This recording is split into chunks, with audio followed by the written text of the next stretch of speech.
get to participate much. It is a controversial one because if you don't do it, nothing happens. You kind of lose that sense of normality and think that my marriage is going to shit. I'm sorry. This is very personal, and I hope my husband doesn't listen to this episode because he might be mad.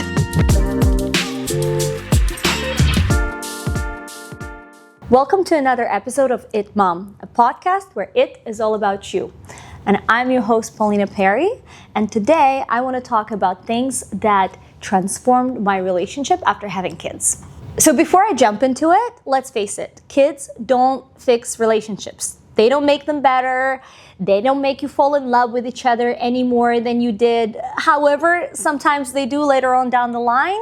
But at the beginning, these first few years, at least for us, were very turbulent because your relationship kind of takes a backseat and there are a lot of challenges. There's a lot of conflict. No matter what you do, no matter how aligned you were prior to kids, it's all going to enter your life. One of the first things that we've learned early on after having kids to kind of help our relationship was delegating. And that was more for me than for my partner because naturally as a woman, I thought I can do it all much better than him. And I think it makes complete sense because, I researched everything and I'm a Virgo, so I try to make sure everything is done very well and perfectly. But what I realized is if I don't empower my husband to do certain things with the baby, he will probably just give up trying. And at the end of the day, I'm going to be full of resentment and it's not going to be good for either of us. What I tried to do is to delegate certain areas of taking care of our daughter right from the start. So naturally, she was attached to me. I was breastfeeding, but I remember delegating swaddling to him because he actually learned it from a nurse at the hospital. After I gave birth, I was sleeping and she taught him how to swaddle Sophie. So as soon as we came back home, I was like, well, you're the swaddling master, you're gonna do it. So every time we put her for a nap or to bed at nighttime, he was the one swaddling her.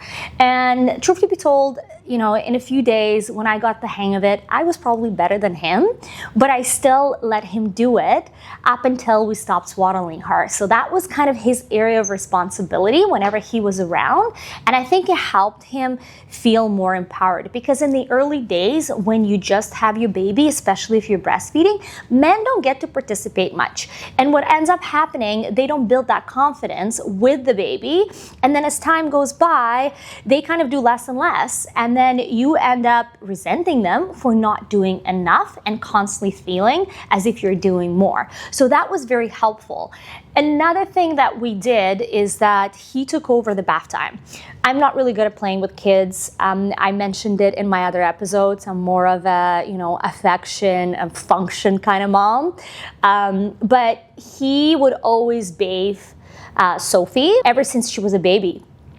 And he still to this day does it with both kids. So the way it looks like, I bring kids home, I make dinner for us, and then he would start the bath. He would put the bubbles in, he would get the toys, and then he would transfer the kids into the bath and he would play with them for half an hour in the bath.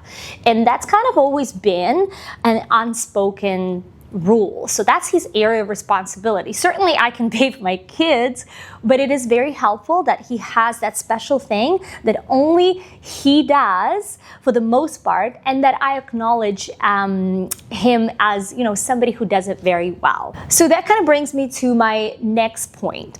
And another thing that was very powerful in making our relationship better is saying thank you, even for small things, because I find that a lot of times we take things for granted. And certainly I come from Eastern Europe. We don't actually learn from childhood to say thank you for everything all the time. This is a very Canadian, North American, but mostly Canadian thing. But I'm very grateful because I think it really transformed our relationship as we were saying thank you for little things. And to this day, we do it consistently. So I'll give you a few examples. Let's say, my husband gets up in the middle of the night to soothe our daughter because she's more of a daddy's girl. I always make a point of telling him thank you, even if it's like 3 a.m. in the morning. The same goes for me when I get up for my son, because he's more of a mommy's boy. He says thank you. Or if, let's say, I get up earlier and take the kids and let him sleep in on the weekends, he always says thank you. The same goes the other way. And it's the little things, even, loading up the dishwasher after dinner. We always say thank you to each other and acknowledge those little things. And what that does for us, it kind of eliminates that tiny resentment that tends to build up when you feel that things that you do, whether small or big, are not being acknowledged and they're not being appreciated. So the power of thank you not only transformed the dynamic of our romantic relationship, but also really helped our kids, because thank you can be a way of positive reinforcement. So every time my little ones do something that is really good, even if it's tiny. Let's say my son shares with my daughter. I say, oh, thank you for sharing. That's so nice of you. Or he apologizes to her, even if, he hurt her in some way, just playing or whatever. I always say, thank you for apologizing. That's very nice of you. Or when they clean up their room, or they take off their shoes and put it in a cubby. I always say thank you for the smallest things. And what I noticed is that actually makes them want to do these things more. So I think my kids a lot of times are doing the right things because they learn that there's so much positive reinforcement through these little thank yous. Another great strategy that we adopted in our relationship since we had kids was adding structure. And by adding structure, I mean scheduling a lot of things. And there are a few things that we schedule on a regular basis in order to help us maintain a romantic spark, but also just our sanity, to be honest. And the first one is, the obvious one, is scheduling quality time together. Because what you don't realize, when you don't have children, there's a lot of room for spontaneity, there's a lot of spare time. Even if you're a busy professional and you're working, your nights are not as hectic. Your mornings are not as hectic because you're not constantly taking care of the little humans. So it becomes a lot harder to spend that quality time together. And that quality time could look like anything, watching a movie, going on a date. But when you have kids, in order for that to happen, you kind of need to come up with a strategy and you need to schedule it. So depending on where you at in your parenting journey, because everybody obviously has different schedules, different commitments, and what we did might not work for you, but I'll share you what we did, and maybe you could adopt some of those. When we just had my daughter, so it was our first kid, and obviously it wasn't as busy as with two now. I remember I was on a mat leave and I used to meet my husband from work several times a week. So I would, get dressed and I would come and walk towards him as he was leaving his office. And typically then we would go somewhere together. Either it's, for a walk, or we would go and sit down at a hotel lobby somewhere and have a drink or get a bite. And I treat it as a date. It was wonderful because obviously your baby sleeps a lot in those early months and you don't need to entertain them as much. So it provided us with an opportunity to connect, to spend time together, but also kind of go out and feel normal in a sense, right? Because you kind of lose that sense of normality, especially when it's your first child and you just switch from your previous lifestyle to this new life. When she got older and we couldn't do this in the evenings, especially when I went back to work, because we wanted to take her to a park, we wanted to spend more quality time with her, and then that kind of took away the opportunity of meeting after work and spending quality time together, we adopted a new strategy where we started walking to work together. And I mean, we were blessed because we used to live in Vancouver and our offices were 10 minutes away from home.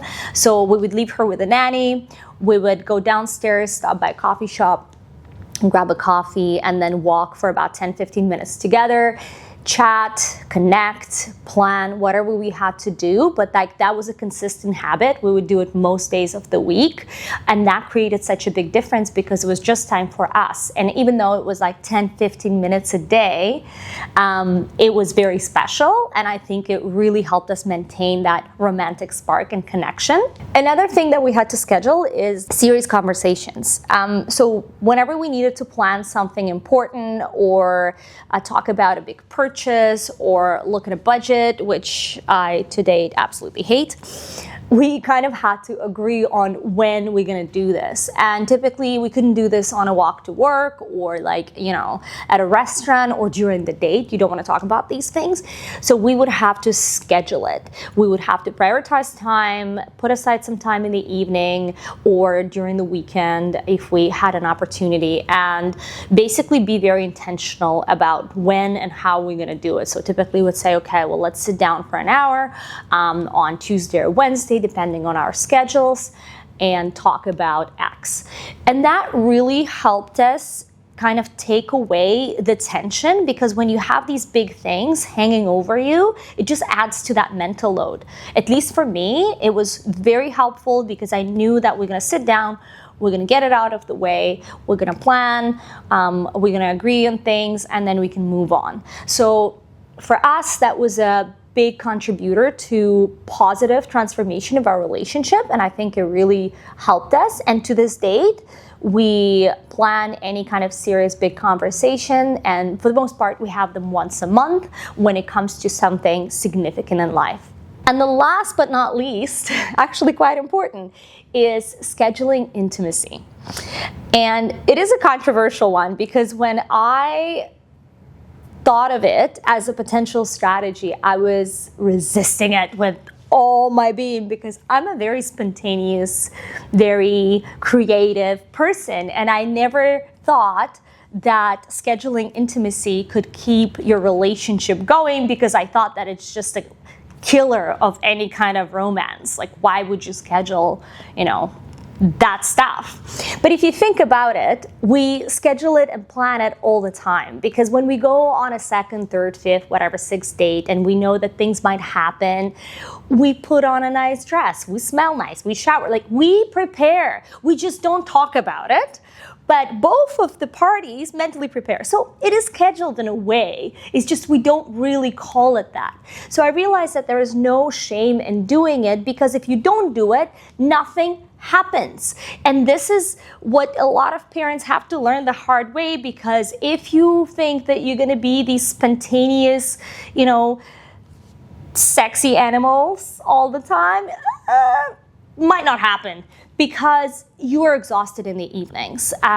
You have a lot of mental load taking care of the children, and it's physically taxing and exhausting to look after kids. So most of nights, you're just like, all you want to do after putting them to bed is sit on the couch and scroll through your phone or be alone or watch Netflix. Like, it's not very conducive to consistent intimacy or anything that you had prior to kids. So I think it's very important to be strategic about it. And if you want that to happen, which you should, because that kind of fuels your romantic relationship, you need to, in a way, schedule it. And that doesn't mean that you have to put it in your calendar and, like add the other person as an invitee. Like, no, like you can actually just agree that anytime you go on a date and you have that quality time together, let's say you go for dinner or you do something cool in the evening together, movies, concert, Cirque du Soleil, whatever that may be, that's your day, for having intimacy, because you're already prepared, you already put the effort, you probably had some wine if you drink, so it makes it easy and fun. So this is kind of what we do. We know that if there is a date night, then it's given, and we try to have at least 2 date nights a month, so at least that's kind of predictable. But again, in between, we still want to maintain intimate relationships, so we try to plan it on a more spontaneous schedule. But the way we do it is we have a keyword, kind of like thing that we say to each other to know that we're ready, and that sounds like that. We say, "I miss you." So, my husband would come to me and say, "Oh, I missed you," and then I would go to him and be like, "Oh, I miss you so much," and that kind of means that in the next couple of days it has to happen. And this is very personal, and I hope my husband doesn't listen to this episode, because he might be mad that I'm sharing all the family secrets. But at the end of the day, nobody really told me this. Nobody, told me, Paulina, you will have to schedule your intimacy, otherwise it's not going to happen. I had to learn it the hard way and think that my marriage is going to shit. I'm sorry. And until I started using that strategy, I didn't realize that it's actually quite easy to maintain intimacy in romantic partnership when you have kids, if you're strategic and you schedule it. Another lesson that I learned is that I have to outsource some of my emotional support. And what I mean by that is that we're not really designed in raising kids in a nuclear family. And these days, because we're so far away from, our parents, our relatives, our community, we're kind of forced to take care of the children as a couple and have no help or involvement from others. So I realized that it's unrealistic to expect from my husband to be everything for me, because a lot of times we kind of want our partner to be all of it: the emotional support, the inspiration, the opportunity for growth, the mentor, all of these things. And I think it's totally unfair, because back in the day we were relying on, religious institutions and communities and friends and relatives to fulfill those needs. It's very natural and easy to put it all on your partner, especially when, you're transitioning from not having kids to having kids, because it's hard and women tend to carry a lot more emotional load, and you just don't know where else to dump it, and you don't want to burden anyone with it. But what I realized is that if I dump it on my husband, poor guy has to deal with my emotional load. He has to deal with the emotions of my kids. He also has to work and figure out how to provide for the family. And at the end of the day, he probably doesn't bring it anywhere himself. So I didn't want to absolutely destroy him by dumping all of my stuff on him. So what I learned with time, that didn't happen overnight, is that I have to try and outsource my emotional support. And by that I mean, I call my girlfriends, I call my mom. I don't wait for my single girlfriends to connect with me because, I am the mom and I'm the busy one. I know that I need this. I need to talk to them about shit that's happening in my life. So I reach out. I meet a mom on a playground and I like her and I think she's cool. I message her and I say, hey, let's go grab a coffee. Let's be friends. You have to do that for the sake of your relationship and yourself and your own sanity, because no man can handle everything at the same time. That's just impossible and truthfully cruel. I would not recommend for anybody to put it all on their partner. So yes, outsourcing emotional support is very important, and truth to be told, I'm still learning how to do more of that and not try to put everything onto my husband. But one of the things that he does very well to kind of add structure to the emotional support mix is that instead of just listening to my, verbal, what he calls vomit, I call it stream of consciousness.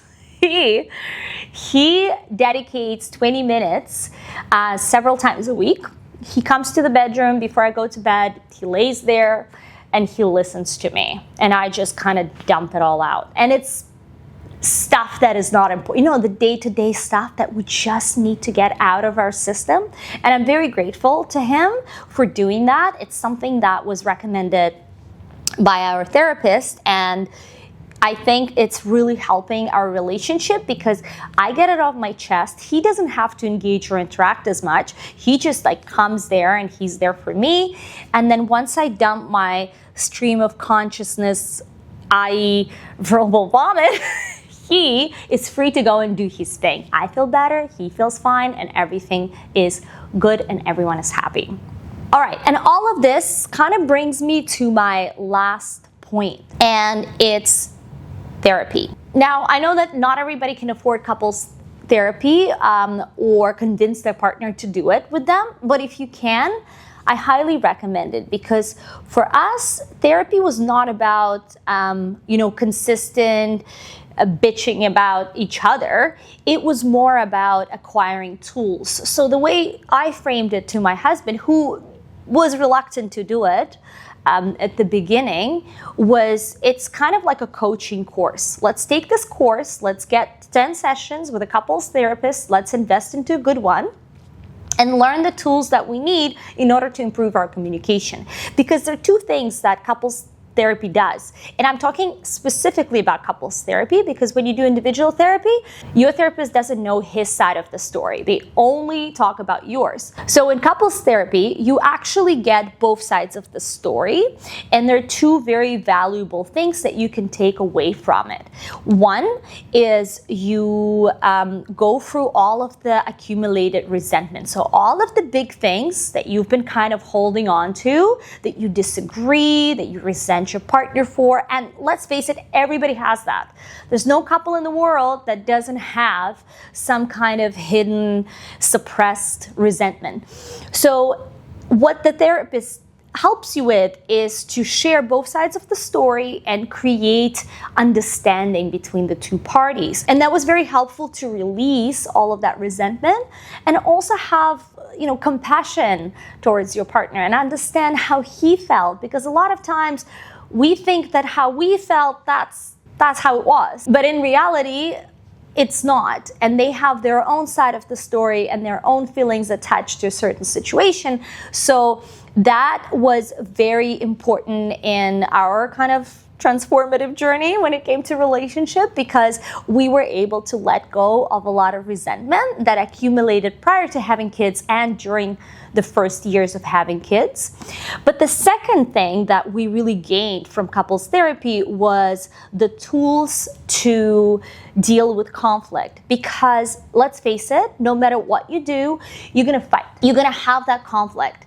And we think that if we align on the way we're going to bring up our children, and we already talked about it, everything is going to be very smooth and very happy. But truth is that you both come from different upbringings. You come from different cultures a lot of times, from different countries, right? Like for us, my husband is Canadian, I'm Eastern European, like we're totally different. Our families couldn't be more different.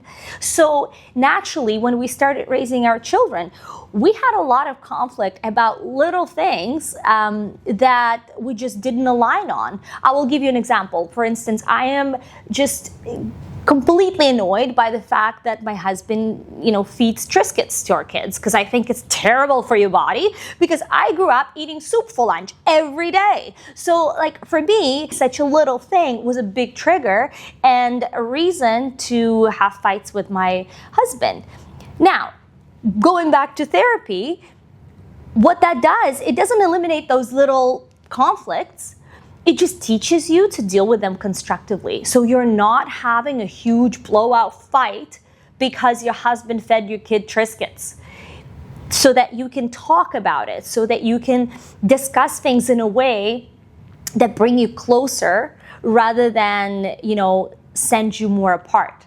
So if I could recommend one tool out of this whole list, I would say therapy would be the most important, just because it might help you with everything else. Because a lot of these tips and tricks we learned through the therapy and started applying more actively and more diligently as a result. So potentially if you're finding yourself in a phase where your relationship is kind of on the rocks, maybe you should start with that and see if that could help you align other areas and come up with other effective strategies. And there you have it, 5 things that transformed my relationship after having kids. If you resonated with it and you liked it, I urge you to please like and subscribe. And if you have any additional tips on how you keep your relationship afloat and flourishing, please leave it in the comments under this episode. And I would love to welcome you in my community, either on Instagram, on my personal page, Paulina Perry, or It Mom Club. Or you can go to our website to learn more about this podcast and myself at itmomclub.com. I hope you enjoy this format of solo episodes. Please let me know what you think, and I can't wait to share more with you.